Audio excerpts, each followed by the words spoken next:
Bom, hoje eu quero terminar com os irmãos o nosso livrinho, né, que tem sido o nosso guia nos últimos estudos, A Vida Cristã no Lar.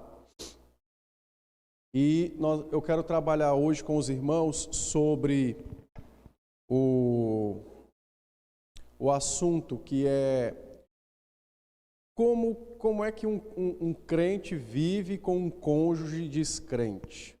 Então, esse é o tema da nossa EBD de hoje, tá? Talvez eu não consiga terminar essa aula hoje, mas nós vamos focar nesse tema, pelo menos hoje, talvez no próximo domingo, para melhor servir o Senhor nos nossos lares. Então, como é que um crente vive com um cônjuge descrente? Então, essa é uma realidade, né, da igreja. Não era uma realidade da igreja no Antigo Testamento, porque no Antigo Testamento todos, né, que pertenciam ao povo de Israel faziam parte da igreja, então supunha-se que todos eram crentes, né? A gente sabe que não, mas pelo menos todos estavam debaixo da mesma norma de fé e sujeito às mesmas autoridades e assim por diante, né? No Novo Testamento, isso não segue esse padrão, porque no Novo Testamento a igreja agora se dá em todas as partes da terra. Então, o que vai acontecer no Novo Testamento, com a igreja, vai ser que pela pregação do Evangelho, pessoas casadas, uma delas se converte, a outra não. Então, a partir de agora, como é que fica essa pessoa, não é? Como é que fica esse casamento? E isso se deu de tal forma que o apóstolo Paulo, instruindo a igreja aos Coríntios, no capítulo 7, tratou dessa questão. Então, o apóstolo Paulo... Pode passar, Lucas, deixa aí no Formando a Base. Então, o apóstolo Paulo, ele, lá no capítulo 7 de primeira carta, da primeira carta aos Coríntios, então ele vai trabalhar sobre esse tema e algumas coisas vão ficar bem claras para essa nova composição de lares, né, de famílias. Então, o apóstolo diz assim, ora, a partir do verso 10, 1 Coríntios 7:10, ora, aos casados ordeno, não eu, mas o Senhor, que a mulher não se separe do marido. Porém, se ela vier a separar-se, que não se case ou que se reconcilie com o seu marido. E que o marido não se aparte da sua mulher. Então, ele está tratando aqui sobre o fundamento do matrimônio e mostrando que o divórcio não é, de fato, a primeira opção para resolver os problemas. Só que aqui ele está falando de um casal de dois crentes. Aí depois, ele vai introduzir o assunto do casamento misto, né? Então ele diz assim, a partir do verso 12. Aos mais, porque na igreja de Corinto você tinha lá dois casais crentes, dois cônjuges crentes e um casal misto, e casais mistos. Então, note que no verso 12 ele diz assim, aos mais digo eu, não o Senhor. Por que ele faz essa diferença entre o Senhor e eu? Ele está mostrando que já havia mandamento sobre a primeira situação, mas que para a nova situação ainda não há mandamento. Então vai passar a existir a partir de agora. Por isso que ele diz, digo eu, não o Senhor. Ele está dizendo que o que foi dito antes já está estabelecido, já havia sido dado anteriormente, mas não havia a configuração que tem agora, né, de um casal onde um é crente e o outro não. Então é necessário que se dê uma instrução bíblica para essa nova composição. Então, ele diz assim, aos mais digo eu, não o Senhor. Se algum irmão tem mulher incrédula e esta consente em morar com ele, não a abandone. E a mulher que tem marido incrédulo e este consente em viver com ela, não deixe o marido. Porque o marido incrédulo é santificado no convívio da esposa. e a esposa incrédula é santificada no convívio do marido crente. De outra sorte, os vossos filhos seriam impuros, porém agora são santos. Então, Paulo diz que há, da parte de Deus, bênçãos que alcançam até mesmo o cônjuge incrédulo, né, por conta da parte crente. Então, há algumas dádivas da parte do Senhor que são dispensadas sobre esse lar. E aí ele continua: mas se o descrente quiser apartar-se, que se aparte. Em tais casos não fica sujeito à servidão, nem o irmão, nem a irmã. Deus vos tem chamado à paz. E aí ele faz uma pergunta.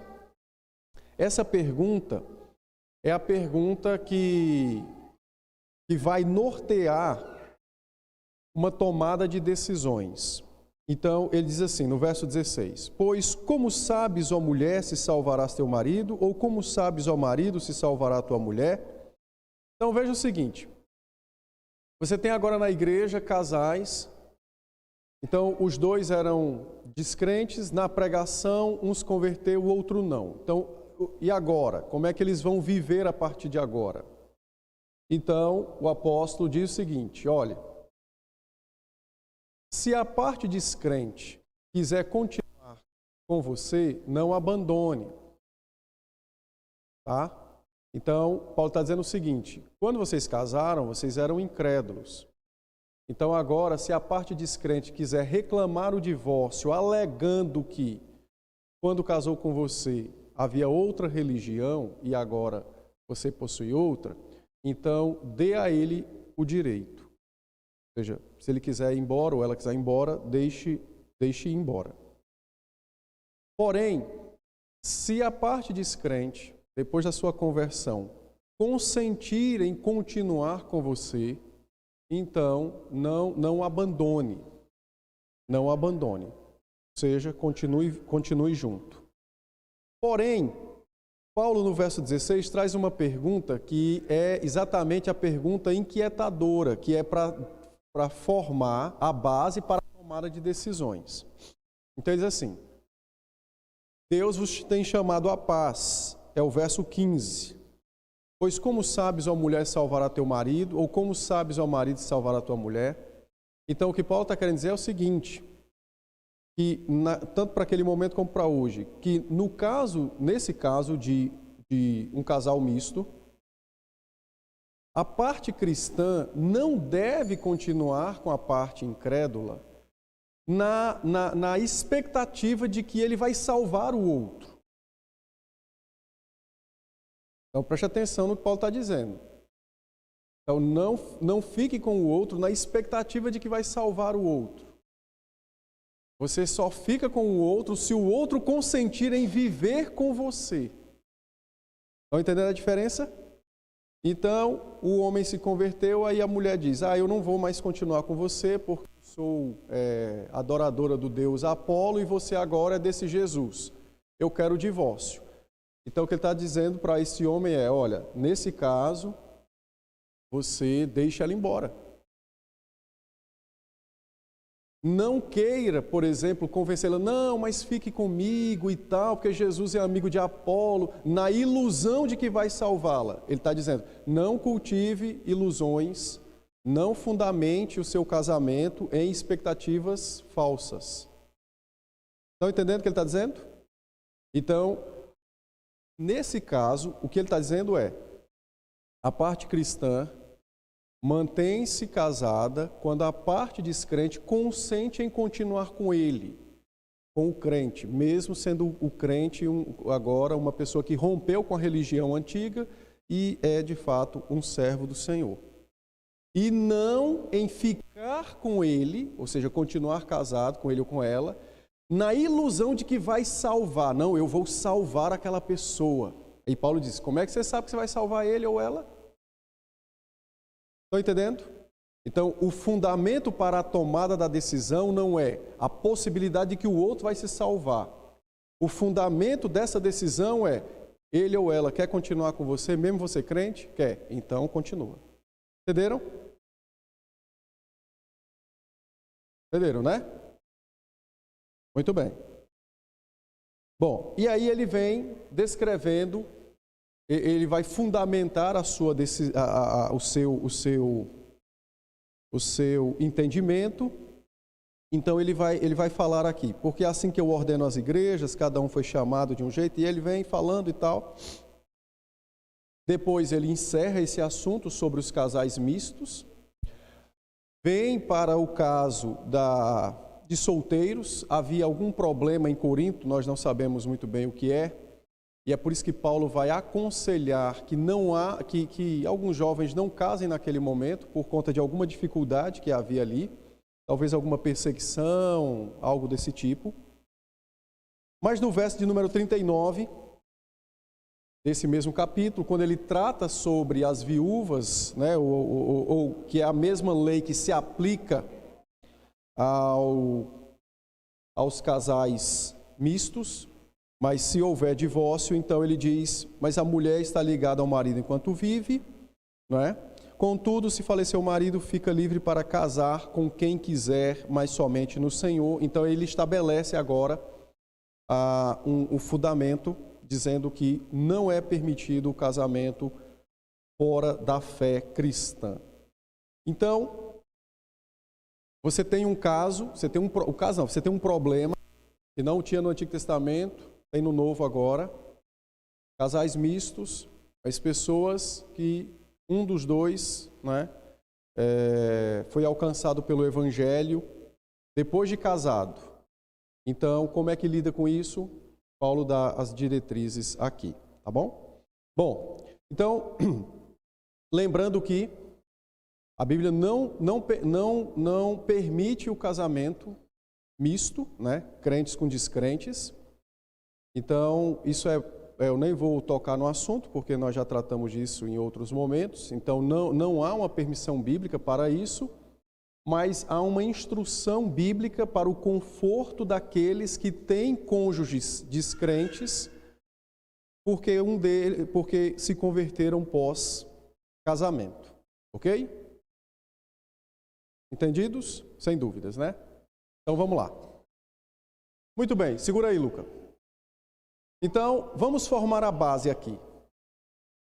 Como é que um homem ou uma mulher, não é, vive com um cônjuge descrente, de modo que agrade a Deus? Lembrando, nós estamos tratando da vida cristã no lar. Então, como é que um cônjuge, um homem ou uma mulher, vai viver com o seu marido ou a sua esposa, que é um descrente? Como é que isso ocorre? Como é que ele deve viver de uma forma que honre a Deus? Então, antes de responder essa pergunta, nós vamos formar a nossa base. Então, a nossa base se dará exatamente nesses textos. Esse eu já li, 1 Coríntios 7, de 12 a 16. Então, Paulo disse, não cultive esperanças falsas de ganhar o seu marido ou a sua esposa. Veja, não cultive esperanças falsas. Então, cônjuges crentes, né, eles podem cultivar a esperança de ganhar os seus cônjuges para o Senhor, mas não cultive essa esperança de um modo falso. Ou seja, eu vou ganhar, né? Haverá uma certeza. Isso não acontece, tá? A esperança tem que ser cultivada de uma forma que de fato dependa do Senhor. Então, é possível que Deus alcance o meu marido ou a minha esposa? Sim. Então, é possível que eu irei me agarrar, tá? Segunda coisa, 1 de Pedro 3, de 1 a 8. Então, todos vão ler 1 de Pedro 3, de 1 a 8. Então, o apóstolo Pedro vai instruir os crentes, homens e mulheres, também, o caso de Pedro é o mesmo de Paulo, então havia casais mistos ali. E Pedro vai dizer o seguinte, que os cônjuges crentes devem viver de modo digno do Evangelho. Uma vida de piedade abrirá caminho para a pregação do Evangelho em momento oportuno. A conduta e não as palavras é o que faz a diferença. Então pode ler Pedro que você vai ver isso, Pedro vai deixar isso muito claro, tá? Então, é muito comum encontrarmos problemas nos casais mistos, aonde a parte crente ela perturba a vida do outro, não é? Com o evangelho. Só que lembre, se perturbar entre aspas, né? Porque não é uma coisa de fato correta.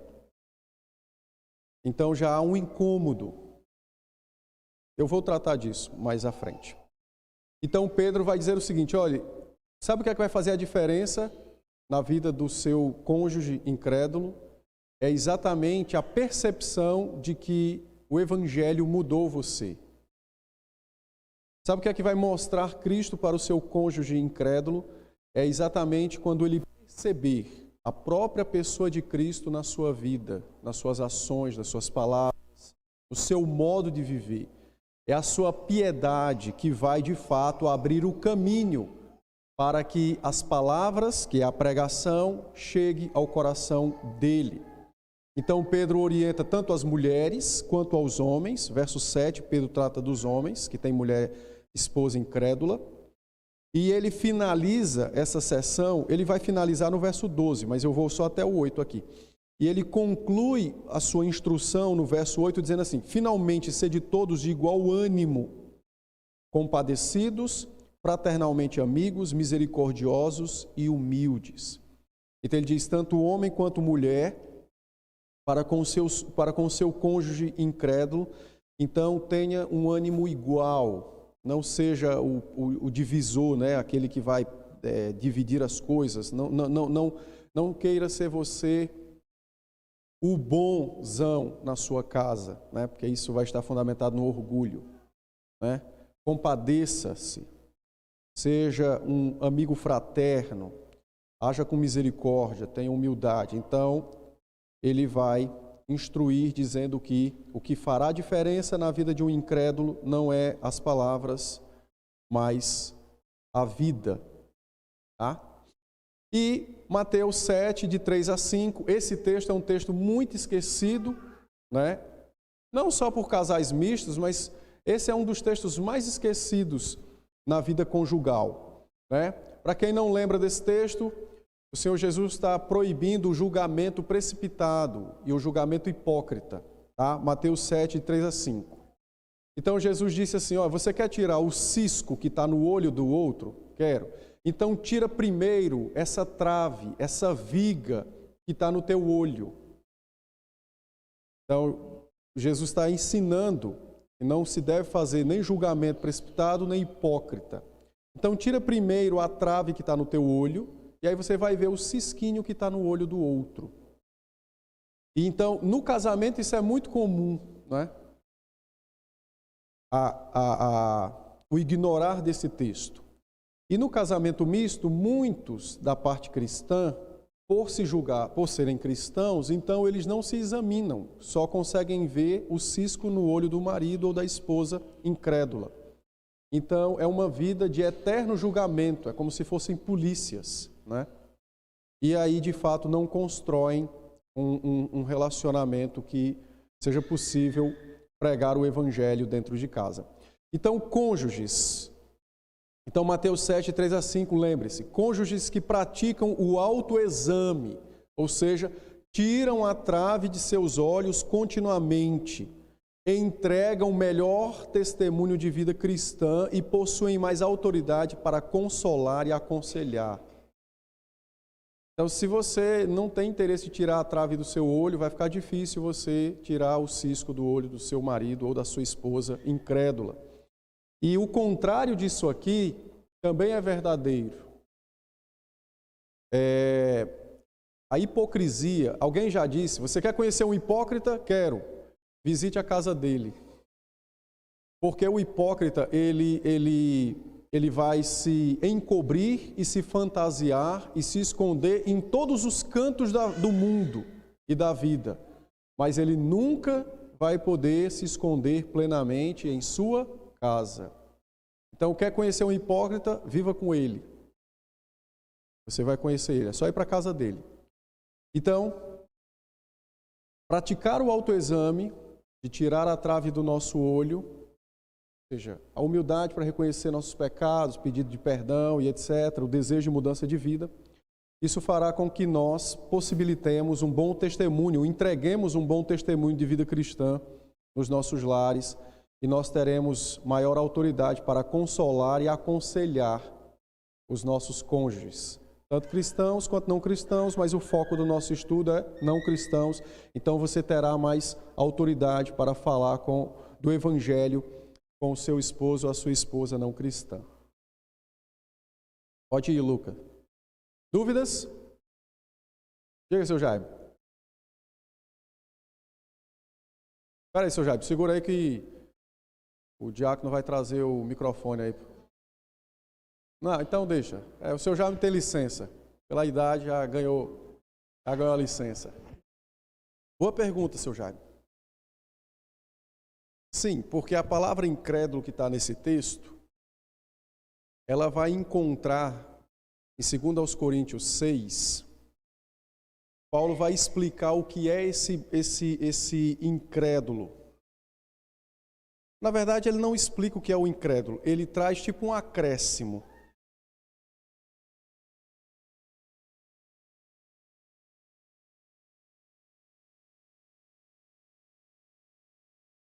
Ele está perguntando se o incrédulo de 1 Coríntios 7 é uma pessoa, por exemplo, que não adora ídolos, imagens, né, que diz que crê em Deus, mas não está em nenhuma igreja, se ele seria esse incrédulo. Em 2 Coríntios 6, o verso 14, o apóstolo diz assim, ó, não vos ponhais em julgo desigual com os incrédulos. Porquanto, que sociedade pode haver entre a justiça e a iniquidade? Ou que comunhão da luz com as trevas? Que harmonia entre Cristo e o maligno? Ou que união do crente com o incrédulo? Que ligação há entre o santuário de Deus e os ídolos? Porque nós somos santuários do Deus vivo, como Ele próprio disse, habitarei e andarei entre eles, serei o seu Deus e eles serão o meu povo. Por isso, retirai-vos do meio deles, separai-vos, diz o Senhor, não toqueis em coisas impuras, eu vos receberei. Serei vosso Pai e vós sereis para mim filhos e filhas, diz o Todo-Poderoso. Quando o apóstolo trata sobre essa questão do casamento do julgo desigual aqui em 2 Coríntios, ele vai aqui, o incrédulo aqui, ele recebe alguns acréscimos, como não apenas aqueles que não creem em Deus, como também aqueles que creem no diabo, como também aqueles, por exemplo, que não concordam com a fé cristã e como aqueles que possuem doutrinas que são contrárias à fé cristã. Então, eu vou explicar para o senhor. Lá em 1 Coríntios, o incrédulo está mais resumido. Aqui ele está mais detalhado. Então, o incrédulo vai desde uma pessoa que diz, né, flagrantemente, que não crê em Deus, até aquele que diz que crê em Deus, mas só que o crer dele não é o que é ensinado na Escritura, até aquele que está numa igreja que se diz cristã, mas que tem uma doutrina que é herege. Então, por exemplo, tem alguém aqui aí entre nós, eu vou casar com um rapaz ou uma moça. De que denominação ele é? Não, ele é do pessoal do Salão do Reino. Isso aí entra no mesmo caso, porque eles não creem em Cristo como Deus, mas dizem que Jesus é o Salvador deles, entende? Então eles têm uma heresia doutrinária, ainda que não negando a pessoa de Cristo. Nesse caso, esse casamento continua sendo um julgo desigual. E a parte de lá é porque o salão está aqui para baixo, viu? A parte de lá é a parte incrédula, entende? Então, o incrédulo vai muito além da pessoa meramente dizer que não crer em Cristo. Porque o que acontece?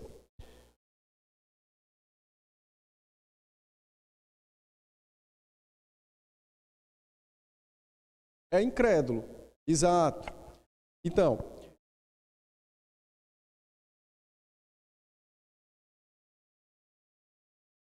não acredita em Deus. Exato. Então, o que acontece? O incrédulo, ele é bem abrangente.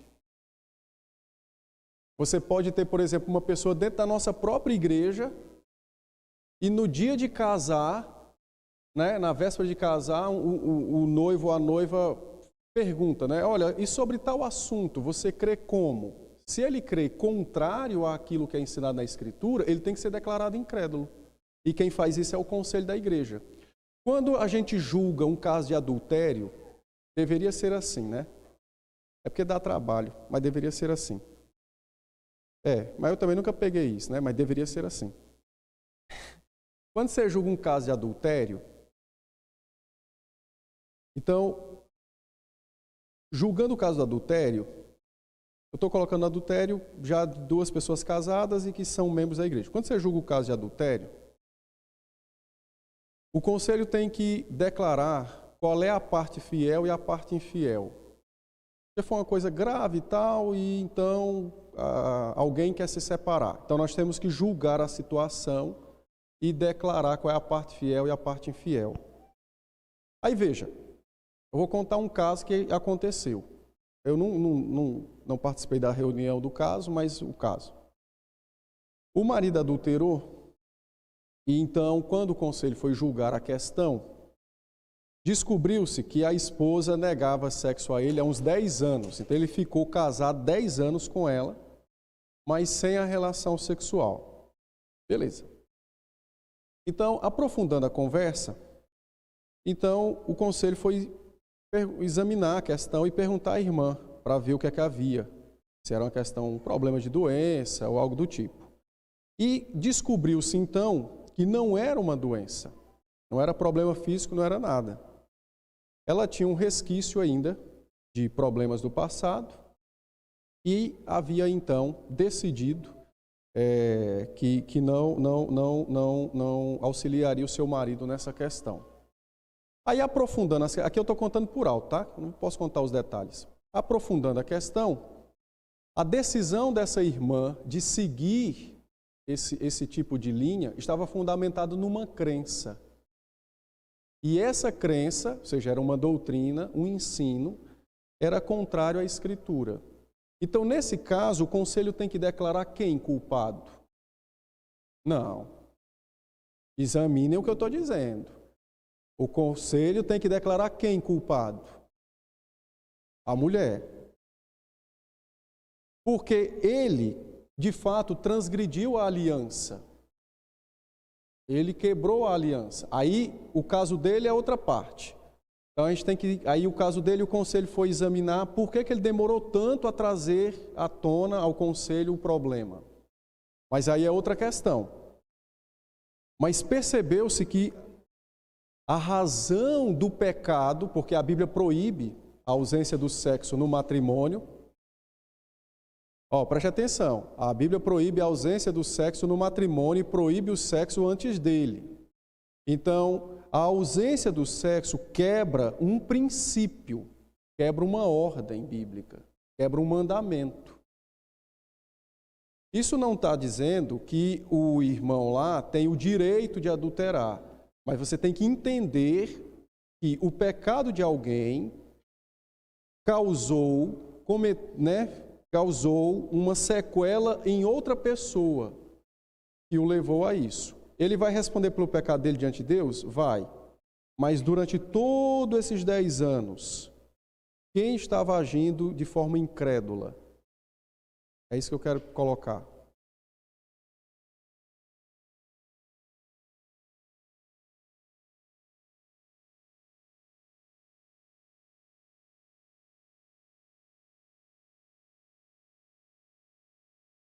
Exato, ele era o que sofria, porém errou. Mas a causa é anterior a isso e era uma decisão que ela havia tomado.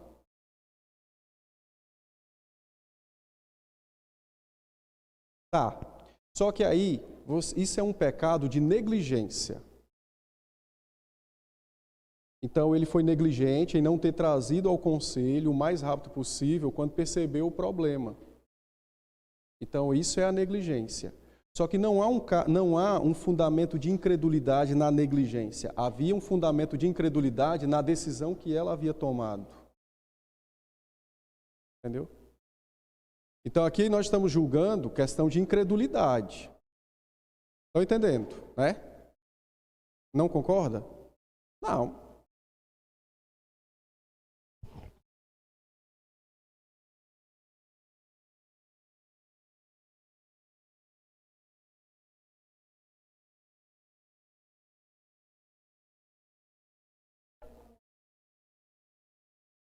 Isso. Exatamente. Não, veja, o adultério é adultério.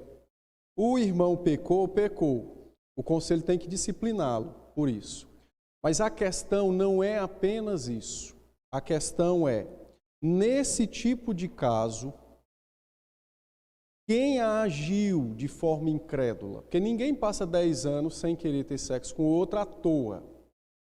Tem que ter um fundamento para isso. Então, é isso que está se julgando. Estão entendendo, né? O adultério continuará sendo adultério, continuará sendo pecado e ele tem que ser disciplinado. Mas a questão é, nesse casamento, um pede o divórcio. Quem é a parte infiel? É ele ou ela? Estão entendendo? É isso que está sendo julgado. Aí nós vamos declarar, o conselho vai declarar que ela é a parte infiel. Com que fundamento? Por isso, a averiguação para saber o que levou, as razões para que ela tivesse tomado aquela decisão e por aí vai. Então, entenderam? Então, o adultério não vai deixar de ser adultério, mas aqui é outro caso. Está se julgando quem é a parte fiel e quem não é. Oi? Estão entendendo? Aqui. Está no bolsinho. Se agacha aí, senão... Beleza, entenderam? Você ia falar, Samara?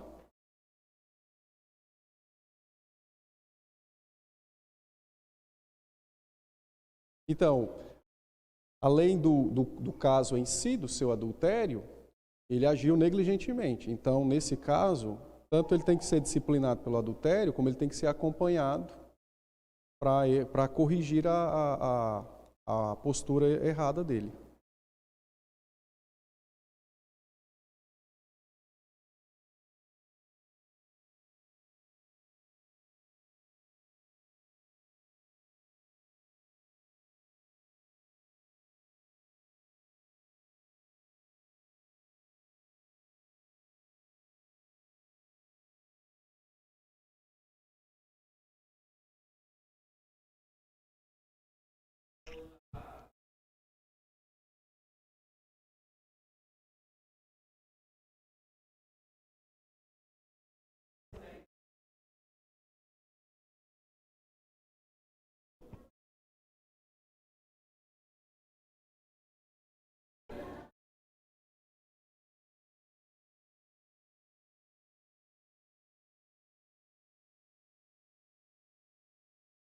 Eu entendi, eu vou responder.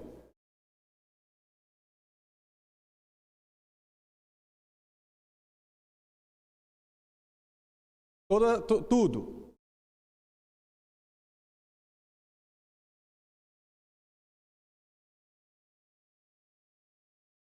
Muito bem, Sidney, obrigado. Então, Luiz, sim, é verdade. E isso precisa ser mudado. Olha, as pessoas não, de um modo em geral, a igreja cristã, ela não sabe por que ela existe. Se Deus tivesse estabelecido o seguinte, eu vou salvar o meu povo e cada um vai se conhecer no céu, não existiria igreja. Certo? Eu vou salvar o meu povo, mas eles só vão se conhecer no céu. Então não existiria igreja. Cada um ia se converter de algum modo e ia viver sua vida solitária, morrer até chegar no céu. Lá ele ia descobrir o povo de Deus. Não foi assim que Deus estabeleceu.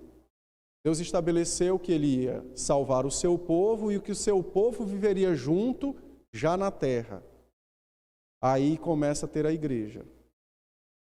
Todos os nomes que a Bíblia dá para a igreja sempre envolve grupo.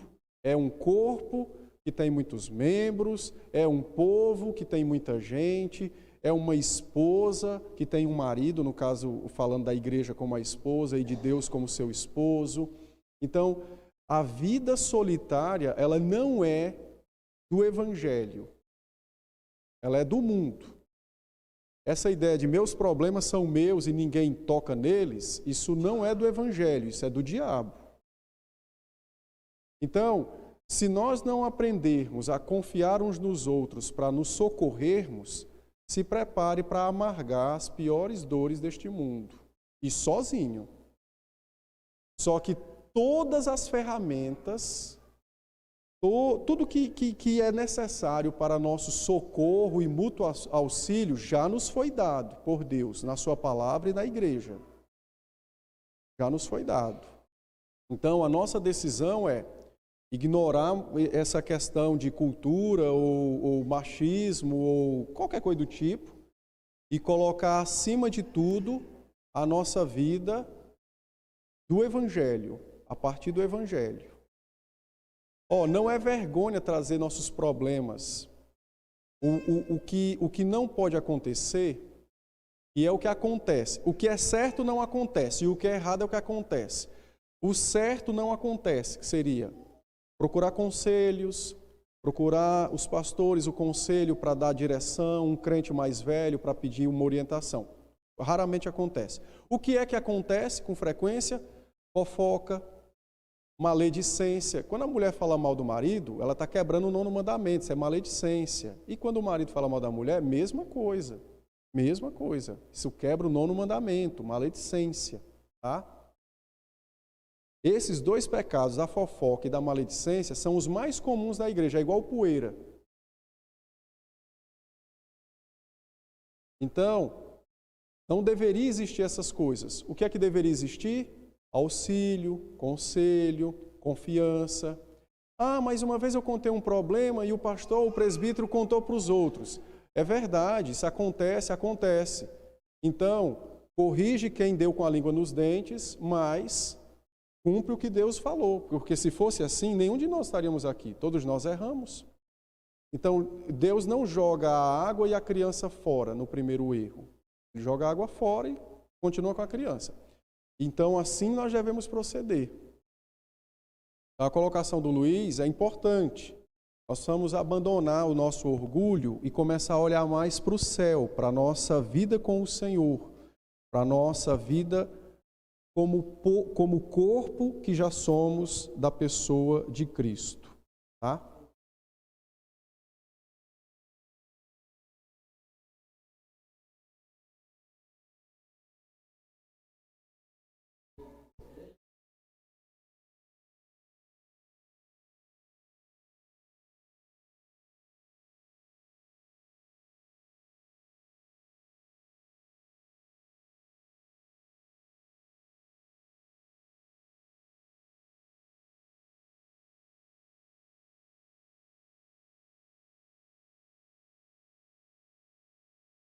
Os causos.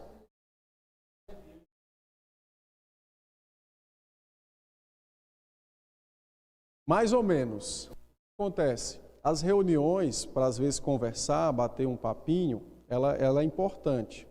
Mas ela não é o lugar para tratar de certos assuntos.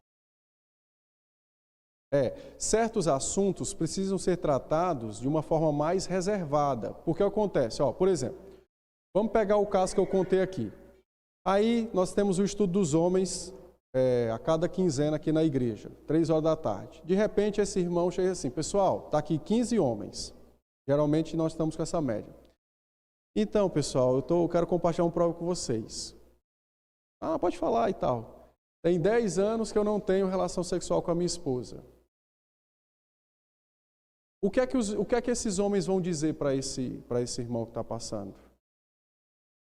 Não vai dizer nada. Eles vão ficar pasmos, porque muitas vezes nem estão preparados para ouvir aquele problema. E vai aumentar o problema da pessoa, porque ele vai se sentir sozinho. Ora, eu estou com 10, 15 crentes aqui, todo mundo casado, conta o meu problema e ninguém se aventura a me ajudar, eu estou mais só do que antes. Porque antes de contar, ele tinha a esperança de que alguém ia ajudar ele. Agora nem tem mais, porque está todo mundo... Você vai dizer o que para um cara desse? Sabe? Entende? Então, a reunião ela é importante. Mas essas questões de confiança, de contar problemas, isso tem a ver com o aspecto espiritual da igreja. Isso é desenvolvido por cada um de nós. Cada um tem que procurar em oração e na prática, né? Ele tem que procurar confiar naqueles que estão ao seu redor. Aí percebe que não dá para confiar nesse banco, vou usar o banco, não dá para confiar nesse banco, entenda, confiar no sentido de compartilhar um problema. Não posso confiar nesse banco para compartilhar um problema? Beleza, não se frustra, tem o outro. É assim que funciona.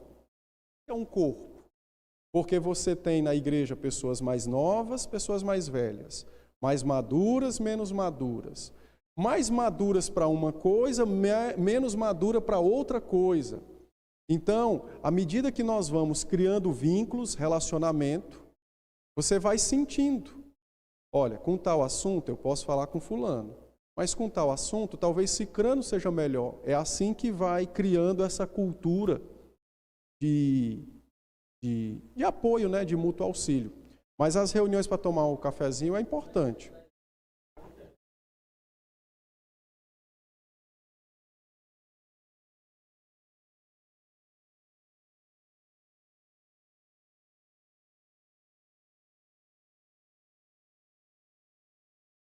Sim, sim, sim. Não, hoje a gente já está tentando. Com o nosso almoço quinzenalmente é para isso. Então, a cada quinzena tem um almoço, que é para ver se o pessoal vai fazendo isso.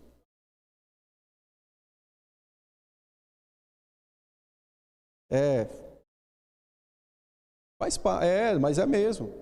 Para a gente criar mais laço, né? É verdade. Bom, deixa eu prosseguir aqui. Tá. Mais alguma coisa? Não?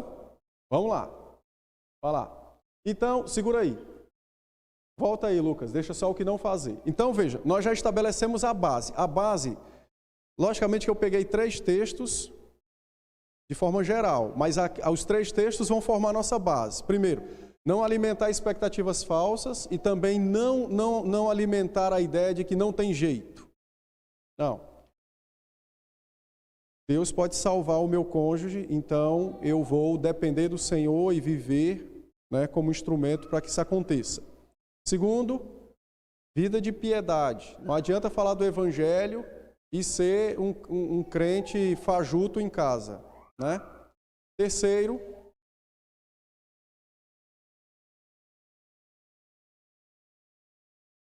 que é do dia a dia, pratique o autoexame. Tira a trave do teu olho para poder ver melhor o cisquinho lá no olho do marido ou da esposa. Ou seja, antes de tentar corrigir o seu esposo ou sua esposa descrente, procure ver o que você tem feito também de errado, de que é um pecado. Isso vai fazer com que você dê um bom testemunho e tenha mais autoridade. Então, veja, a esperança de que o Senhor pode salvar o nosso cônjuge, né? Segundo, o compromisso de uma vida segundo o Evangelho. Terceiro, a prática do autoexame. Todo dia me autoexaminar. Isso fará com que eu possa dar esse bom testemunho e goze também de autoridade para aconselhar e confortar o meu cônjuge incrédulo nas suas lutas. Beleza. Agora, tendo a base, o que é que você não pode fazer no seu lar? Então, não faça isso, tá? Vamos lá, Lucas. Se tiver alguma coisa errada aí, gente, do português, é porque eu não corrigi, não. É lógico, né? Se o texto é meu, não deu tempo. Então, vamos lá. O que você não pode fazer? Desejar obcecadamente a conversão do marido ou da esposa. Isso, então, evite a frustração. Tem pessoas que desejam obcecadamente, pode entrar, fica aqui do ladinho. Tem pessoas que desejam obcecadamente a conversão do cônjuge. E aí, não é hoje, não é amanhã, não é depois de amanhã, então ele vai criando ele vai se frustrando, tá? Olha, eu estou no meu horário, não estou não?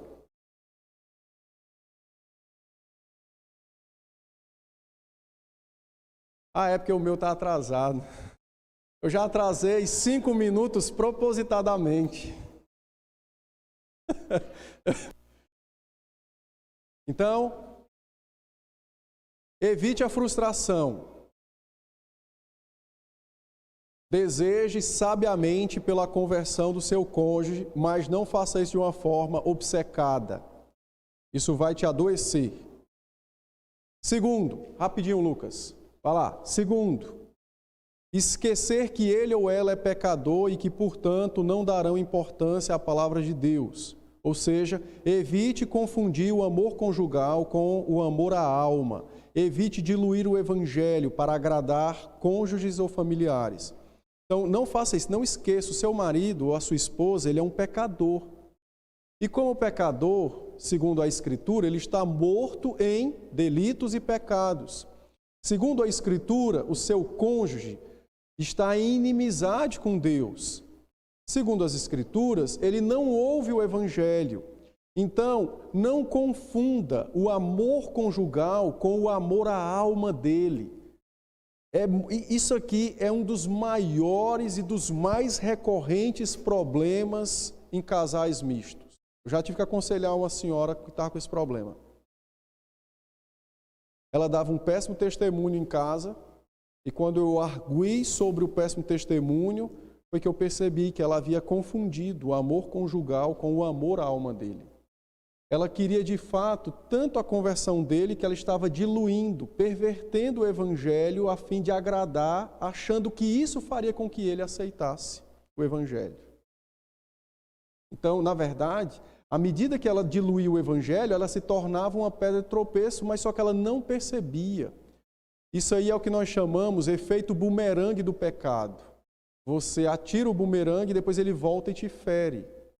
Então, ela estava tão confusa nesse sentido, que tudo que ela fazia achando que era para o bem do marido, mas como era contrário à palavra, na verdade era contrário ao próprio marido, que fazia mais duro, né? Aí eu conversei com ele, depois de conversar com ela, conversei com ele, disse, mas pastor, rapaz, eu não sei como é que o senhor aguenta minha esposa aqui na sua igreja como sua ovelha.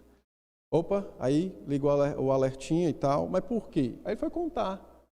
Aí, quando eu chamei ela, eu disse, ó, ele relatou isso, isso e isso aqui. Ah, é mesmo e tal. Mas por que a senhora faz isso? Aí fui perceber. Então, ela havia confundido o amor conjugal com o amor à alma dele. Então, não confunda. São coisas diferentes. Seu amor para com ele no sentido conjugal está dentro da relação marido e mulher. O amor à alma dele é o amor por Cristo para que o Senhor o salve. Você quer que Deus o salve. Você olha para ele ou para ela como nós olhamos para outras pessoas na face da terra que precisam do Evangelho, porque se não forem alcançadas vão ser condenadas. Então não confunda o amor à alma da pessoa, porque isso tem a ver com a minha adoração a Cristo, com o amor conjugal. Se confundir, vai dar problema. Então não dilua o Evangelho para agradar pessoas, né? Familiares, porque isso está fundamentado aqui nessa confusão. E eu vou parar aqui. Não faça isso, não crie armadilhas, entre aspas, evangelísticas, com o propósito de enganar, para que ele ou ela ouça a palavra. Rapaz, isso aqui é uma das coisas mais terríveis em casamentos mistos. A parte cristã vive criando armadilha por outro ouvir o evangelho. Aí marca reunião de oração, e marca estudo bíblico, e taca rádio cristã, e chama o pastor, e não sei quem, só falta esfregar a Bíblia na cara do outro, e é 24 horas, a pessoa fica criando armadilhas para que o outro ouça o evangelho. Só que, na verdade, as armadilhas, como o próprio nome já informa, são ciladas para enganar o outro. E o pecador está morto para o evangelho, mas ele não está morto para perceber o seu engano. Então, o que é que acontece? Naturalmente, quando isso é praticado, o cônjuge se afasta do evangelho e do cônjuge. Ele vai se distanciando, porque começa a ser instaurada, estabelecida uma desconfiança constante. Então, não crie armadilhas para evangelizar seu marido, ou sua esposa, ou seus filhos. Deus não precisa desse subterfúgio aqui. Não crie armadilhas, não engane. Não engane. E digo mais, na igreja, às vezes, até alguns colegas, né? Tem esse negócio de querer criar armadilha para evangelizar. Eu fiquei imaginando como é que funciona um negócio desse, né? Mas eu não vou comentar. Então, não crie armadilha para evangelizar o seu cônjuge. Lembre-se, viva de modo digno do evangelho, tenha esperança de que Deus vai salvá-lo, tire a trave do seu olho. Eu preciso fazer o que mais? Não, faça só isso. Se você fizer isso, já está bom tamanho. Não crie armadilha. Eu não estou dizendo que você não deve fazer uma reunião de oração, um estudo bíblico na sua casa. O que eu estou dizendo é que, como o nome é armadilha, o pessoal cria momentos para prender o marido, que o cara não vai dar um de ignorante e deixar o povo visitando a casa dele. Mas são armadilhas só para que a Bíblia seja lida, ou pregado, ou anunciado, ou lido um versículo, qualquer coisa do tipo. Tinha uma esposa que o marido... Isso não aconteceu comigo, né? Eu ouvi.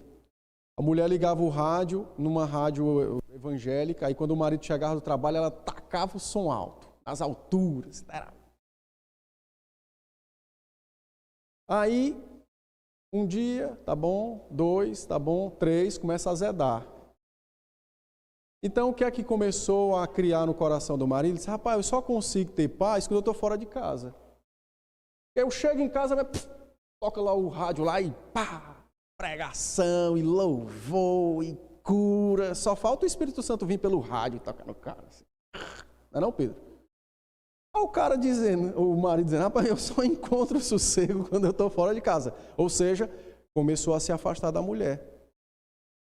Então, não crie armadilha. Faça só o que lhe foi mandado e creia no poder de Deus. Beleza? Domingo que vem, conforme minha amiga Débora me orientou, nós teremos a segunda parte desse capítulo. Não falte, porque aí eu vou falar outras coisas que você não deve fazer, o que você deve fazer. Eu vou falar ainda o que você deve fazer.